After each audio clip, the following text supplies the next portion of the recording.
कुछ दिन पहले मैंने अपनी बेटी की शादी कर दी थी। मेरी बेटी का पति मुझ पर ही आशिक हो गया था। वो हर वक्त मुझे ही देखता रहता था। ऐसा लगता था जैसे वह मेरी बेटी से नहीं बल्कि मुझसे मोहब्बत करता है। यह बात मुझे बहुत परेशान करती थी। मुझे समझ नहीं आ रहा था मैं खुद को इससे कैसे बचाऊं। मैं उसे अपने घर आने जाने से मना भी नहीं कर सकती थी। मेरा दामाद हर रोज मेरे घर आ जाया करता था। मेरे दामाद ने मेरे साथ ऐसा संबंध बनाने की कोशिश की जिसके बारे में मैं कभी सोच भी नहीं सकती थी। मैं अपने दामाद के बारे में ऐसा सोच भी नहीं सकती थी क्योंकि वह मेरी बेटी का पति था। मेरा नाम इशरा है और मेरी उम्र इस वक्त लगभग 23 साल है। मेरे माँ बाप ने मेरी शादी बहुत जल्दी करा दी थी और हमारे खानदान का रिवाज भी नहीं था। यही वजह थी कि 23 साल की उम्र में ही मेरी बेटी जवान हो चुकी थी। हमारे खानदान में बेटी को जवान होते ही उसकी शादी कर दी जाती थी। मेरी उम्र भी इतनी ज्यादा नहीं थी और वैसे भी मैं खुद को बहुत ज्यादा मेंटेन रखती हूँ।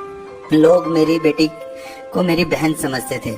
हम दोनों बिल्कुल एक जैसी लगती थी। यही वजह थी कि मेरा दामाद भी मुझ पर फिदा हो चुका था। मैंने खुद को बहुत ज्यादा संभाल कर रखा हुआ था। मैं बहुत खूबसूरत नजर आती थी। मैं बहुत ही ज्यादा स्मार्ट थी और देखने में बहुत ही ज्यादा खूबसूरत लगती थी। मेरा कद 6 फुट लंबा था। मेरी बेटी शादी के कुछ दिन बाद मेरे घर आई। मुझे मेरी बेटी बिल्कुल भी खुश नहीं लग रही थी। वह मेरे बिल्कुल सामने आकर बैठी हुई थी और मेरा दामाद कमरे में जाकर लेट गया था। अपनी बेटी को इस हाल में देखकर मैं बहुत ही ज्यादा परेशान होने लगी। लेकिन मैं परेशानी के आलम में अपनी बेटी की शक्ल देखी जा रही थी। अभी मैं उसकी तरफ देख ही रही थी कि उसकी आंखों से आंसू निकलने लगे। लेकिन ये भी जानती थी कि मेरी बेटी जरा जरा सी बात पर रोने लगती थी। उसका दिल बहुत ज्यादा छोटा था। मैंने उसे बहुत ज्यादा लाड प्यार से पाला था। फिर मुझे ऐसा लगा कि शायद मेरी बेटी को सारी बात पता चल चुकी होगी कि उसका शौहर उसे नहीं बल्कि मुझसे मोहब्बत करता है। मेरी बेटी की शादी को आज 4 महीने गुजर गए थे। शादी होने से पहले मैं अपने दामाद को बहुत ज्यादा अच्छा समझती थी, लेकिन उसकी शराफत भरे चेहरे से धोखा खा चुकी थी। मैं ये नहीं जानती थी कि मेरे दामाद की नजर मुझ पर थी और वह मेरे ऊपर नजरें रखता है। वैसे तो वो बहुत ही ज्यादा खूबसूरत था। वह बहुत ही हैंडसम और खूबसूरत जिस्म का मालिक था। मेरी बेटी उसे बहुत प्यार करती थी। शुरू के दिनों में मेरे दामाद ने मेरी बेटी को बहुत ज्यादा खुश रखा था। लेकिन जैसे जैसे दिन गुजरते जा रहे थे उसका रवैया मेरी बेटी के साथ दिन ब दिन बिगड़ता जा रहा था। शुरू में जब भी मेरी बेटी घर आती तो उसका चेहरा हर वक्त मुस्कुराता रहता था। खुशी उसके मुंह से फूले न समाती थी। लेकिन जैसे जैसे दिन गुजरते जा रहे थे उसके अंदर बदलाव आते जा रहे थे। मेरा दामाद मेरी बेटी के साथ बहुत ही ज्यादा बुरा सलूक करने लगा था। मैंने अपनी बेटी की बातों में ज्यादा ध्यान ना दिया और यही सोचने लगी कि शायद यही सोचकर टाल देती कि सब कुछ ठीक हो जाएगा। लेकिन अब मामला बहुत ज्यादा आगे बढ़ चुका था। मेरी बेटी हर वक्त बहुत ज्यादा परेशान रहने लगी थी। मैं अपनी बेटी की आंखों में आंसू बर्दाश्त नहीं कर सकती थी। मुझसे भी अब और सब्र नहीं हो रहा था। आज मैंने फैसला कर ही लिया था कि मैं अपने दामाद से आज सारी बातें करूंगी। मैंने अपने दामाद को रात के वक्त आज अपने घर में बुला लिया था क्योंकि रात के वक्त मेरे घर कोई मौजूद नहीं होता था और मेरा पति रात के वक्त ड्यूटी पर चला जाता था। मैंने उसे रात को इसलिए बुलाया था ताकि मैं उससे खुलकर बात कर सकूं।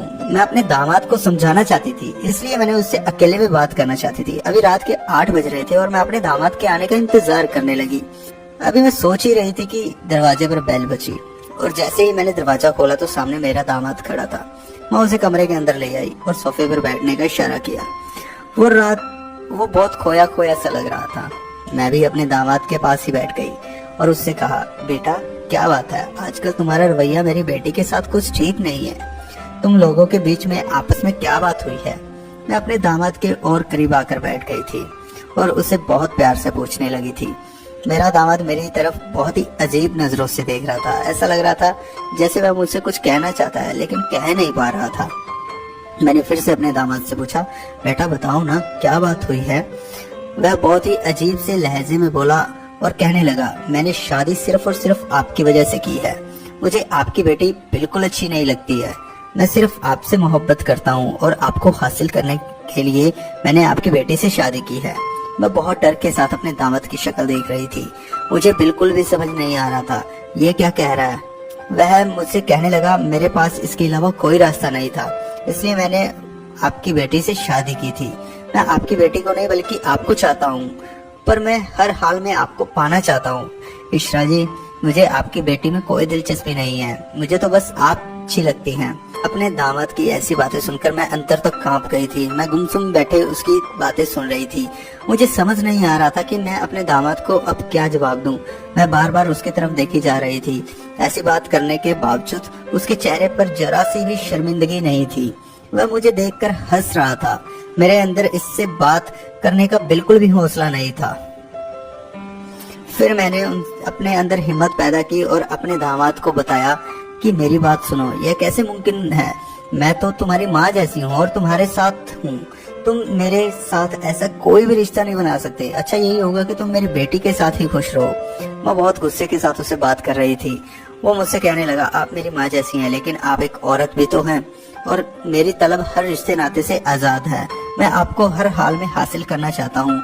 मैंने अब आपको बहुत साफ साफ तरीके से बता दिया है कि आपसे मोहब्बत करता हूँ। यह कहते ही वसीम ने जोर से मेरा हाथ पकड़ लिया और मेरी बाजू खींचकर मुझे अपने करीब उठा लिया। मैं बहुत ज्यादा घबरा गई थी। मैंने अपने दामाद को कही, बेटा यह तुम क्या कर रहे हो? मैं अपने दामाद के साथ ऐसा रिश्ता नहीं बना सकती। मैंने खुद को अपने दामाद से दूर कर लिया।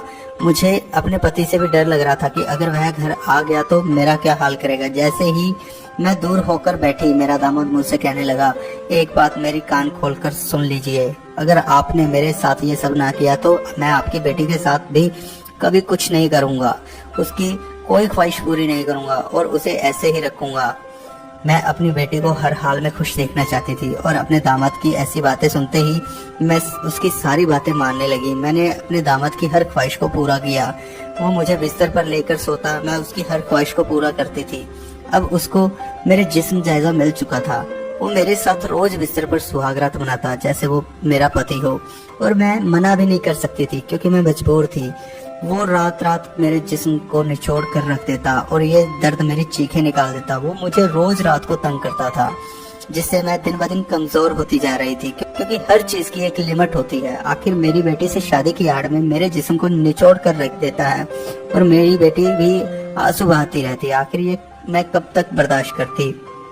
एक दिन मेरा पति उसे मेरे बिस्तर पर रंगे हाथ पकड़ लिया जिस वक्त वो मेरे साथ संबंध बना रहा था। ये नजारा देखकर मेरे पति के जिस्म से जैसे जान निकल गई हो। मेरे पति ने मुझे गुस्से में मारा पीटा और उसे भी बहुत मारा और मोहल्ले वालों को बुलाकर सबके सामने मुझे तलाक दे दिया और उसे पुलिस के हवाले कर दिया। मेरी बेटी की मेरे पति ने दूसरी शादी करवा दी, लेकिन अब वो कहाँ है मुझे कुछ पता नहीं। वो एक हैवान था जिसने मेरी मासूमियत का फायदा उठाकर मुझे इस दुनिया में जीते जी मार डाला। मैं इन बातों को सोचकर आज भी खूब रोती हूँ। मैं हर रोज ऊपर वाले से दुआ करती हूँ ऐसा दामाद कभी किसी को ना मिले।